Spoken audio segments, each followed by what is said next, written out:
أعوذ بالله من الشيطان الرجيم. بسم الله الرحمن الرحيم. وقال الذين لا يرجون لقاءنا لولا أنزل علينا الملائكة أو نرى ربنا لقد استكبروا في أنفسهم وعتوا عتوا كبيرا يوم يرون الملائكة لا بشرى يومئذ للمجرمين ويقولون حجرا محجورا وقدمنا إلى ما عملوا من عمل فجعلناه هباء منثورا أصحاب الجنة يومئذ خير مستقرا وأحسن قيلا ويوم تشقق السماء بالغمام ونزل الملائكة تنزيلا الملك يومئذ الحق للرحمن وكان يوما على الكافرين عسيرا ويوم يعض الظالم على يديه يقول يا ليتني اتخذت مع الرسول سبيلا يا ويلتى ليتني لم أتخذ فلانا خليلا لقد أضلني عن الذكر بعد إذ جاءني وكان الشيطان للإنسان خذولا وقال الرسول يا رب إن قوم اتخذوا هذا القرآن مهجورا وكذلك جعلنا لكل نبي عدوا من المجرمين وكفى بربك هاديا ونصيرا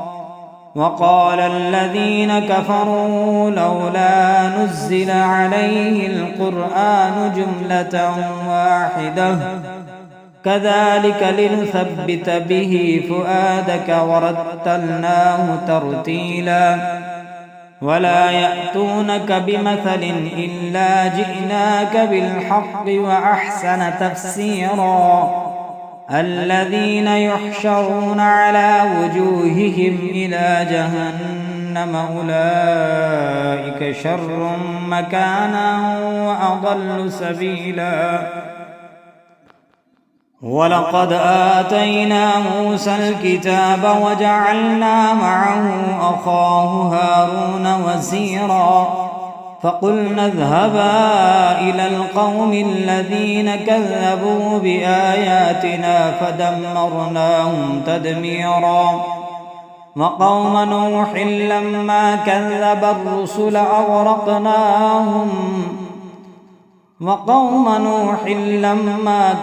الرسل أغرقناهم وجعلناهم للناس آية وأعتدنا للظالمين عذابا أليما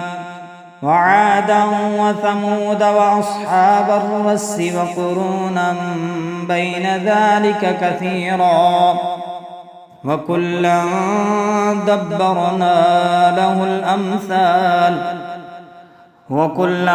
ضربنا له الأمثال وكلا تبرنا تتبيرا ولقد أتوا على القرية التي أمطرت مطر السوء أفلم يكونوا يرونها بل كانوا لا يرجون نشورا وإذا رأوك إن يتخذونك إلا هزوا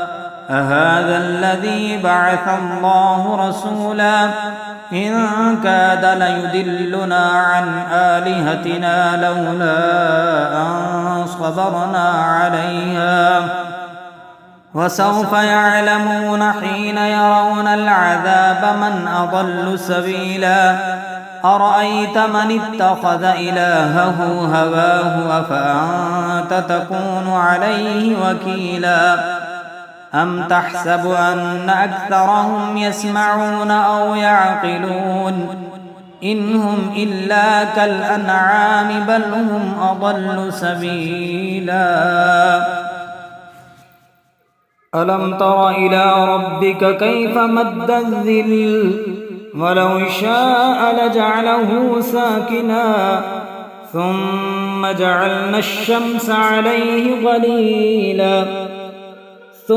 جعلنا الشمس عليه ظليلا ثم قبضناه إلينا قبضا يسيرا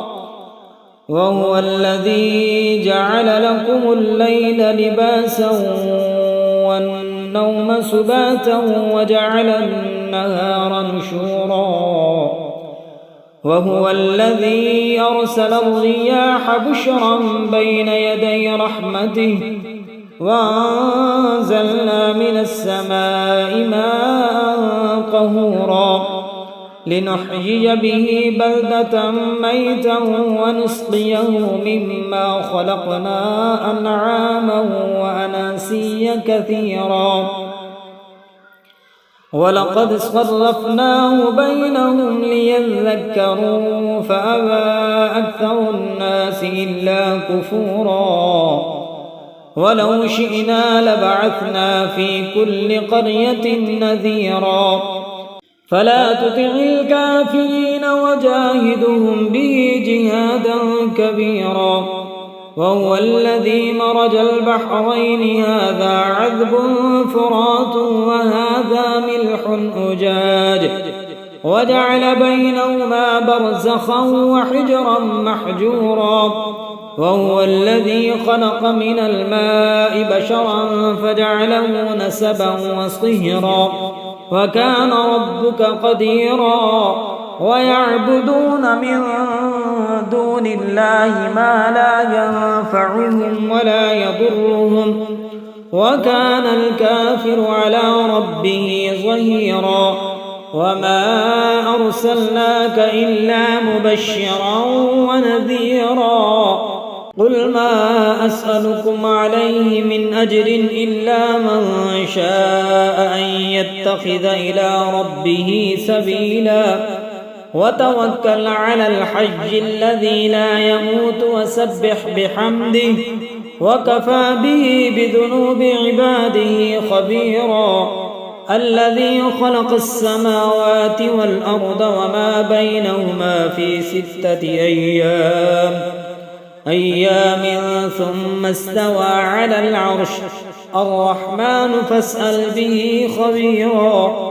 وإذا قيل لهم اسجدوا للرحمن قالوا وما الرحمن أنسجد لما تأمرنا وزادهم نفورا تبارك الذي جعل في السماء بروجا وجعل فيها سراجا وقمرا منيرا وهو الذي جعل الليل والنهار خلفة لمن أراد أن يذكر أو أراد شكورا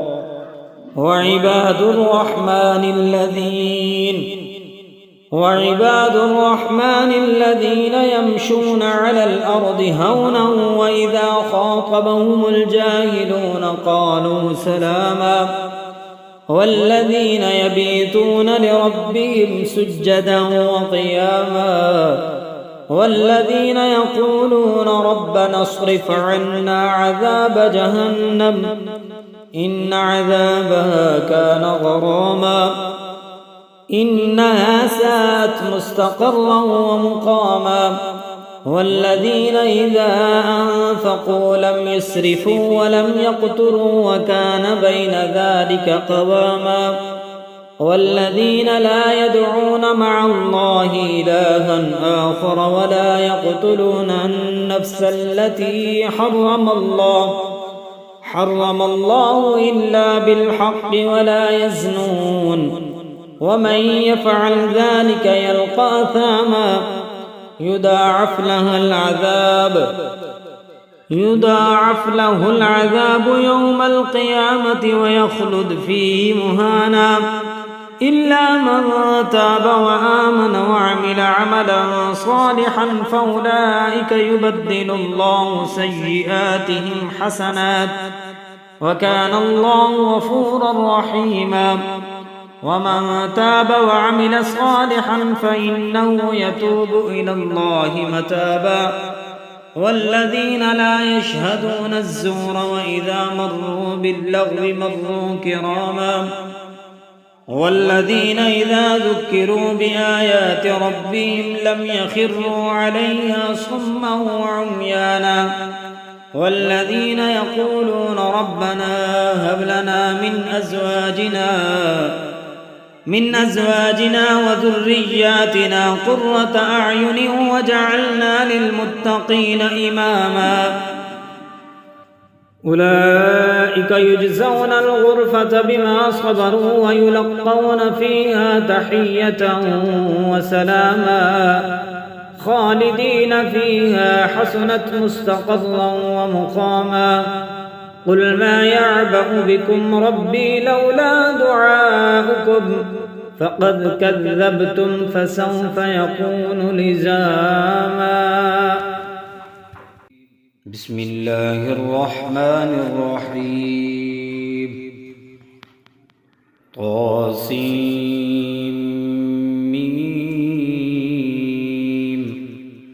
تلك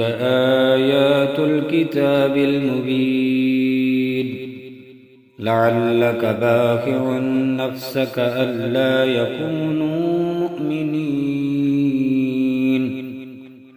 إن نشأ ننزل عليهم من السماء آية فظلت أعناقهم لها خاضعين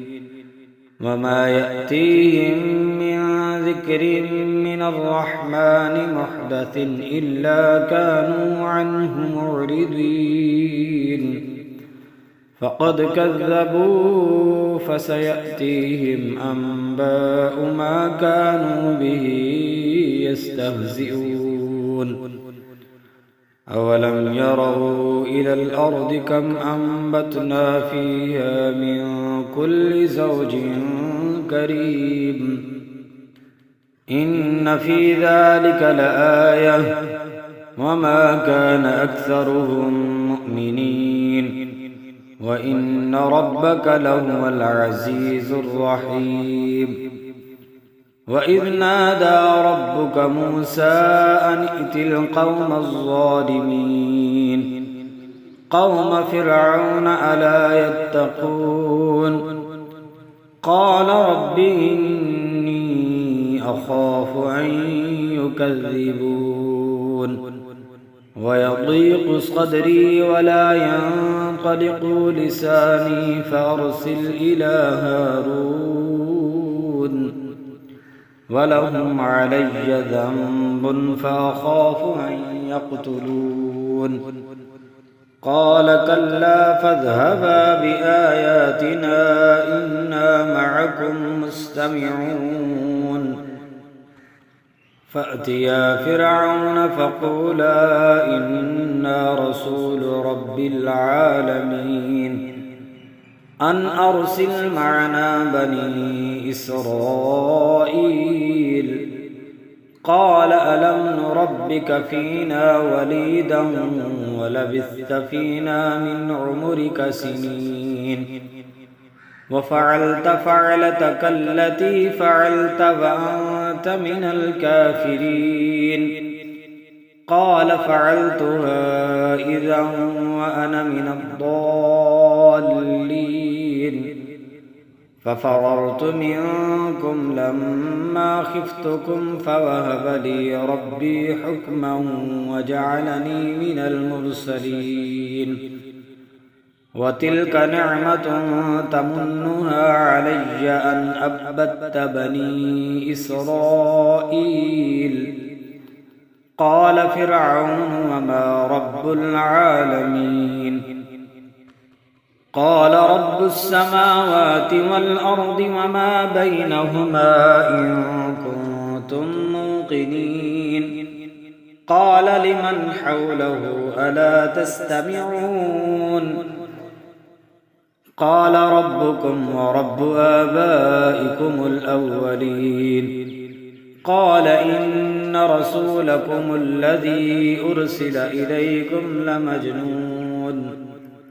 قال رب المشرق والمغرب وما بينهما إن كنتم تعقلون قال لئن اتخذت إلها غيري لأجعلنك من المسجونين قال أولو جئتك بشيء مبين قال فأت به إن كنت من الصادقين فألقى عصاه فإذا هي ثعبان مبين ونزع يده فإذا هي بيضاء للناظرين قال للملأ حوله إن هذا لساحر عليم يريد أن يخرجكم من أرضكم بسحره فماذا تأمرون قالوا أرجه وأخاه وبعث في المدائن حاشرين يأتوك بكل سحار عليم فجمع السحرة لميقات يوم معلوم وقيل للناس هل أنتم مجتمعون لعلنا نتبع السحرة إن كانوا هم الغالبين فلما جاء السحرة قالوا لفرعون أئن لنا لأجرا إن كنا نحن الغالبين قال نعم وإنكم إذا لمن المقربين قال لهم موسى ألقوا ما أنتم ملقون فألقوا حبالهم وعصيهم وقالوا بعزة فرعون إنا لنحن الغالبون فألقى موسى عصاه فإذا هي تلقف ما يأفكون فألقي السحرة ساجدين قالوا آمنا برب العالمين رب موسى وهارون قال آمنتم له قبل أن آذن لكم إنه لكبيركم الذي علمكم السحر فلسوف تعلمون لأقطعن أيديكم وأرجلكم من خلاف ولأصلبنكم أجمعين قالوا لا ضير إنا إلى ربنا منقلبون إنا نطمع أن يغفر لنا ربنا خطايانا أن كنا أول المؤمنين وأوحينا إلى موسى أن أسر بعبادي إنكم متبعون فأرسل فرعون في المدائن حاشرين إن هؤلاء لشرذمة قليلون وإنهم لنا لغائظون وإنا لجميع حاذرون فأخرجناهم من جنات وعيون وكنوز ومقام كريم كذلك وأورثناها بني إسرائيل فأتبعهم مشرقين فلما تراءى الجمعان قال أصحاب موسى إنا لمدركون قال كلا إن معي ربي سيهدين فأوحينا إلى موسى أن اضرب بعصاك البحر فانفلق فكان كل فرق كالطود العظيم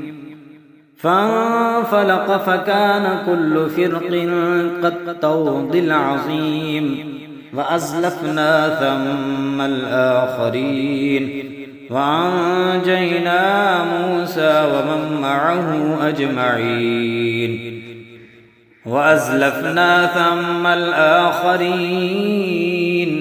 وأنجينا موسى ومن معه أجمعين ثم أغرقنا الآخرين إن في ذلك لآية وما كان أكثرهم مؤمنين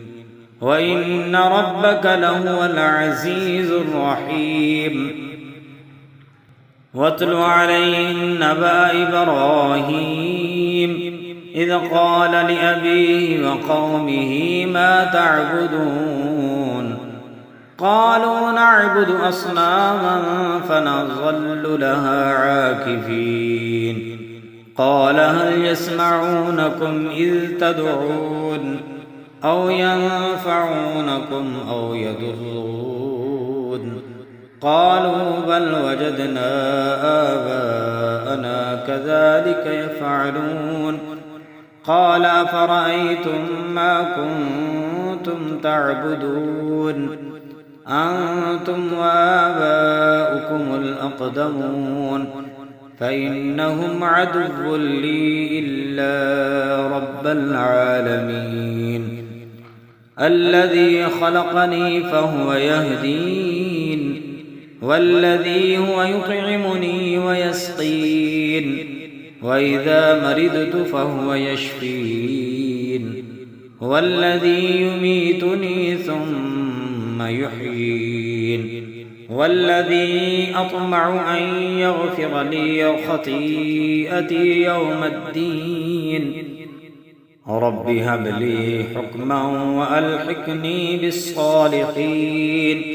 واجعل لي لسان صدق في الآخرين واجعلني من ورثة جنة النعيم واغفر لأبي إنه كان من الضالين ولا تخزني يوم يبعثون يوم لا ينفع مال ولا بنون إلا من أتى الله بقلب سليم وأزلفت الجنة للمتقين وبرزت الجحيم للغاوين قيل لهم أين ما كنتم تعبدون من دون الله هل ينصرونكم أو ينتصرون فكبكبوا فيها هم والغاوون وجنود إبليس أجمعون قالوا وهم فيها يختصمون تالله إن كنا لفي ضلال مبين إذ نسويكم برب العالمين وما أضلنا إلا المجرمون فما لنا من شافعين ولا صديق حميم فلو أن لنا كرة فنكون من المؤمنين إن في ذلك لآية وما كان أكثرهم مؤمنين وإن ربك لهو العزيز الرحيم كذبت قوم نوح المرسلين إذ قال لهم أخوهم نوح ألا تتقون إني لكم رسول أمين فاتقوا الله وأطيعون وما أسألكم عليه من أجر إن أجري إلا على رب العالمين فاتقوا الله وأطيعون قالوا أنؤمن لك واتبعك الأرذلون قال وما علمي بما كانوا يعملون إن حسابهم إلا على ربي لو تشعرون وما أنا بطارد المؤمنين إن أنا إلا نذير مبين قالوا لئن لم تنته يا نوح لتكونن من المرجومين قال رب إن قومي كذبون فافتح بيني وبينهم فتحا ونجني ومن معي من المؤمنين فأنجيناه ومن معه في الفلك المشحون ثم أغرقنا بعد الباقين إن في ذلك لآية وما كان أكثرهم مؤمنين وإن ربك لهو العزيز الرحيم كذبت عاد المرسلين إذ قال لهم أخوهم هود ألا تتقون إني لكم رسول أمين فاتقوا الله وأطيعون وما أسألكم عليه من أجر إن أجري إلا على رب العالمين أتبنون بكل ريع آية تعبثون وتتخذون مثاني لعلكم تخلدون وإذا بطشتم جبارين فاتقوا الله وأطيعون واتقوا الذي أمدكم بما تعلمون أمدكم بأنعام وبنين وجنات وعيون إني أخاف عليكم عذاب يوم عظيم قالوا سواء علينا أوعظت أم لم تكن من الواعظين إن هذا إلا خلق الأولين وما نحن بمعذبين فكذبوه فأهلكناهم إن في ذلك لآية وما كان أكثرهم مؤمنين وإن ربك لهو العزيز الرحيم كذبت ثمود المرسلين إذ قال لهم أخوهم صالح ألا تتقون إني لكم رسول أمين فاتقوا الله وأطيعون وما أسألكم عليه من أجر إن أجري إلا على رب العالمين أتتركون فيما هاهنا آمنين في جنات وعيون وزروع ونخل طلعها حضيم وتنحتون من الجبال بيوتا فارحين فاتقوا الله وأطيعون ولا تطيعوا أمر المسرفين الذين يفسدون في الأرض ولا يصلحون قالوا إنما أنت من المسحرين ما أنت إلا بشر مثلنا فأت بآية إن كنت من الصادقين قال هذه ناقة الله شرب ولكم شرب يوم معلوم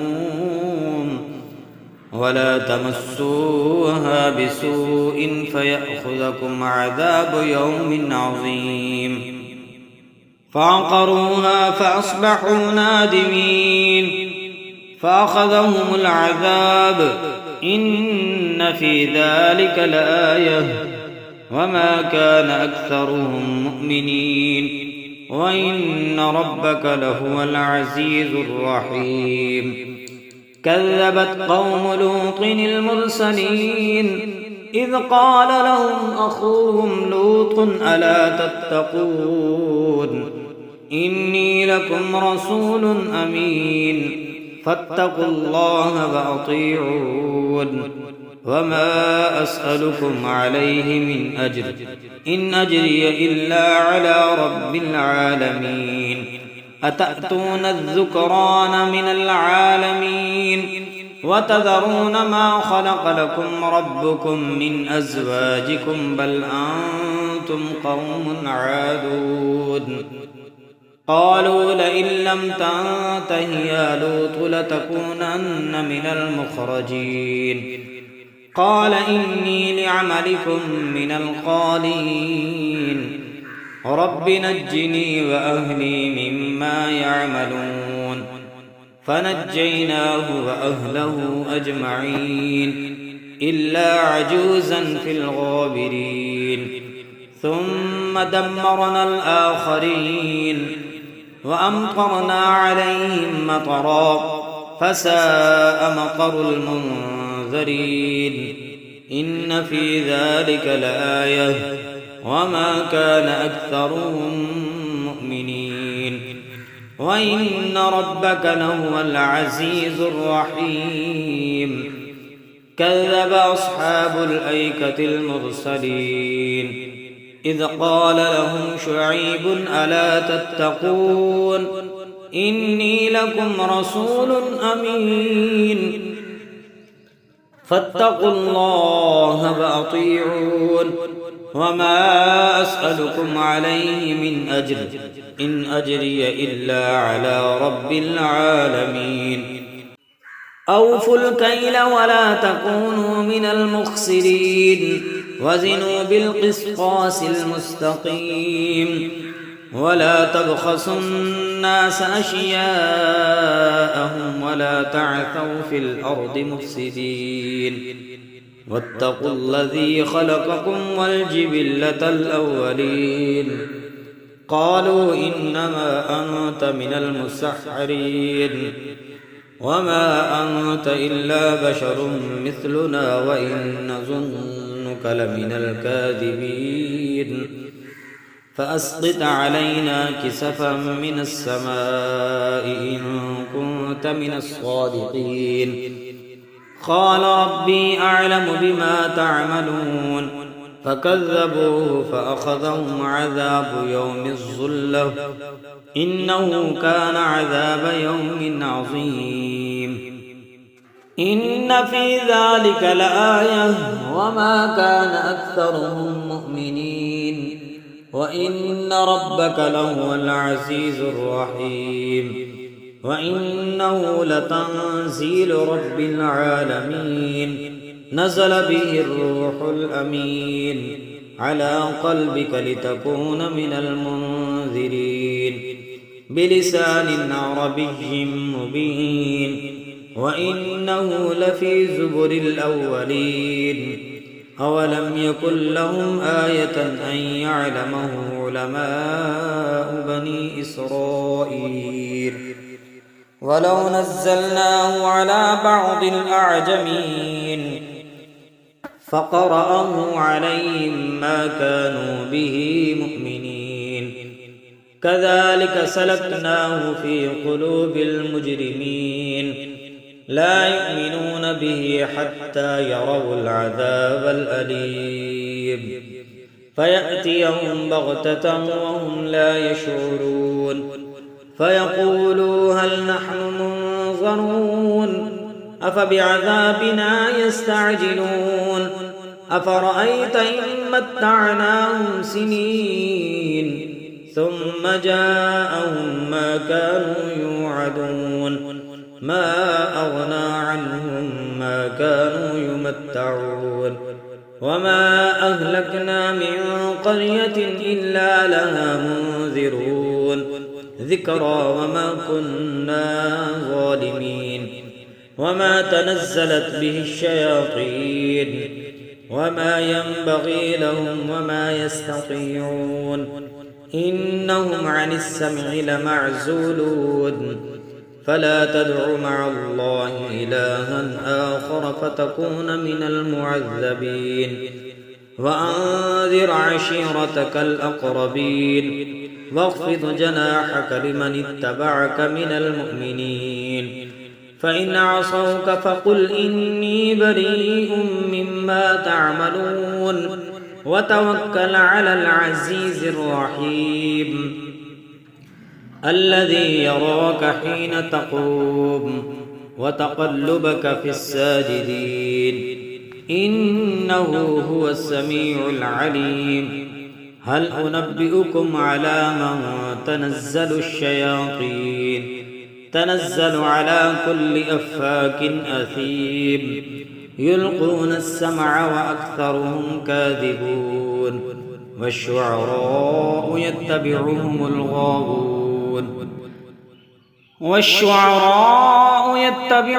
الغاوون ألم تر أنهم في كل واد يهيمون وأنهم يقولون ما لا يفعلون إلا الذين آمنوا وعملوا الصالحات وذكروا الله كثيرا وانتصروا من بعد ما ظلموا وسيعلم الذين ظلموا أي منقلب ينقلبون بسم الله الرحمن الرحيم طاسين تلك آيات القرآن وكتاب مبين هدى وبشرى للمؤمنين الذين يقيمون الصلاة ويؤتون الزكاة وهم بالآخرة هم يوقنون إن الذين لا يؤمنون بالآخرة زينا لهم أعمالهم فهم يعمهون أولئك الذين لهم سوء العذاب وهم في الآخرة هم الأخسرون وإنك لتلقى القرآن من لدن حكيم عليم إذ قال موسى لأهله إني آنست نارا سآتيكم منها بخبر أو آتيكم بشهاب قبس لعلكم تصطلون فلما جاءها نودي أن بورك من في النار ومن حولها وسبحان الله رب العالمين يا موسى إنه أنا الله العزيز الحكيم وألق عصاك فلما رآها تهتز كأنها جان ولا مدبرا ولم يعقب يا موسى لا تخف إني لا يخاف لدي المرسلون إلا من ظلم ثم بدل حسنا بعد سوء فإني غفور رحيم وأدخل يدك في جيبك تخرج بيضاء من غير سوء في 9 آيات إلى فرعون وقومه إنهم كانوا قوما فاسقين فلما جاءتهم آياتنا مبصرة قالوا هذا سحر مبين وجحدوا بها واستيقنتها أنفسهم ظلما وعلوا فانظر كيف كان عاقبة المفسدين ولقد آتينا داود وسليمان علما وقال الحمد لله الذي فضلنا على كثير من عباده المؤمنين وورث سليمان داود وقال يا أيها الناس علمنا منطق الطير وأوتينا من كل شيء إن هذا لهو الفضل المبين وحشر لسليمان جنوده من الجن والإنس والطير فهم يوزعون حتى إذا أتوا على واد النمل قالت نملة يا أيها النمل ادخلوا لا يحطمنكم سليمان وجنوده وهم لا يشعرون فتبسم ضاحكا من قولها وقال رب أوزعني أن أشكر نعمتك التي أنعمت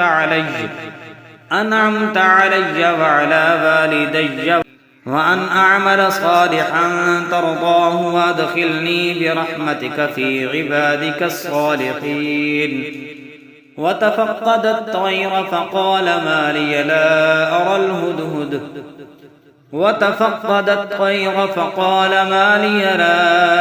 أرى الهدهد فأم كان من الغائبين وتفقد الطير فقال ما لي لا أرى الهدهد أم كان من الغائبين لأعذبنه عذابا شديدا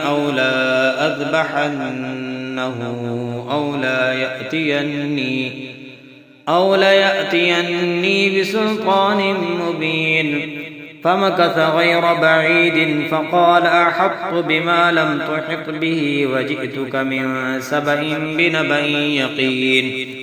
إني وجدت امرأة تملكهم وأوتيت من كل شيء ولها عرش عظيم وجدتها وقومها يسجدون للشمس من دون الله وزين لهم الشيطان أعمالهم فصدهم عن السبيل فهم لا يهتدون ألا يسجدوا لله الذي يخرج الخبع في السماوات والأرض ويعلم ما تخفون وما تعلنون الله لا إله إلا هو رب العرش العظيم قال سننظر أصدقت أم كنت من الكاذبين اذهب بكتابي هذا فألقه إليهم ثم تول عنهم فانظر ماذا يرجعون قالت يا أيها الملأ إني ألقي إلي كتاب كريم إنه من سليمان وإنه بسم الله الرحمن الرحيم ألا تعلوا علي وأتوني مسلمين قالت يا أيها الملأ أفتوني في أمري ما كنت قاطعة أمرا حتى تشهدون قالوا نحن أولو قوة وأولو بأس شديد والأمر إليك فانظري ماذا تأمرين قالت إن الملوك إذا دخلوا قرية أفسدوها وجعلوا أعزة أهلها أذلة وكذلك يفعلون وإني مرسلة إليهم بهدية فناظرة بما يرجع المرسلون فلما جاء سليمان قال أتمدونني بمال فما آتاني الله خير مما آتاكم بل أنتم بهديتكم تفرحون ارجع إليهم فلنأتينهم بجنود لا قبل لهم بها ولنخرجنهم منها أذلة وهم صاغرون قال يا أيها الملأ أيكم يأتيني بعرشها قبل أن يأتوني مسلمين قال عفريت من الجن أنا آتيك به قبل أن تقوم من مقامك وإني عليه لقوي أمين قال الذي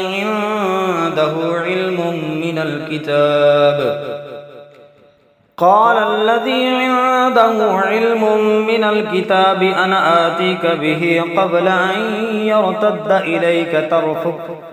فلما رآه مستقرا عنده قال هذا من فضل ربي ليبلوني أأشكر أم أكفر ومن شكر فإنما يشكر لنفسه ومن كفر فإن ربي غني كريم قال نكروا لها عرشها ننظر أتهتدي أم تكون من الذين لا يهتدون فلما جاءت قيل أهكذا عرشك قالت كأنه هو وأوتينا العلم من قبلها وكنا مسلمين وصدها ما كانت تعبد من دون الله إنها كانت من القوم الكافرين قيل لا ادخل الصرح فلما رأته حسبته لجة وكشفت عن ساقيها قال إنه صرح ممرد من قوارير قالت رب إني ظلمت نفسي وأسلمت مع سليمان لله رب العالمين ولقد أرسلنا إلى ثمود أخاهم صالحا أن اعبدوا الله فإذا هم فريقان يختصمون قال يا قوم لم تستعجلون بالسيئة قبل الحسنة لولا تستغفرون الله لعلكم ترحمون قالوا اطيرنا بك وبمن معك قال طائركم عند الله بل أنتم قوم تفتنون وكان في المدينة 9 رهط يفسدون في الأرض ولا يصلحون قالوا تقاسموا بالله لنبيتنه وأهله ثم لنقولن لوليه ما شهدنا مهلك أهله وإنا لصادقون ومكروا مكرا ومكرنا مكرا وهم لا يشعرون فانظر كيف كان عاقبة مكرهم أنا دمرناهم وقومهم أجمعين فتلك بيوتهم خاوية بما ظلموا إن في ذلك لآية لقوم يعلمون وأنجينا الذين آمنوا وكانوا يتقون ولوطا إذ قال لقومه أتأتون الفاحشة وأنتم تبصرون أئنكم لتأتون الرجال شهوة من دون النساء بل أنتم قوم تجهلون فما كان جواب قومه إلا أن قالوا أخرجوا آل لوط من قريتكم إنهم أناس يتطهرون فأنجيناه وأهله إلا امرأته قدرناها من الغابرين وأمطرنا عليهم مطرا فساء مطر المنظرين قل الحمد لله وسلام على عباده الذين اصطفى الله خير أم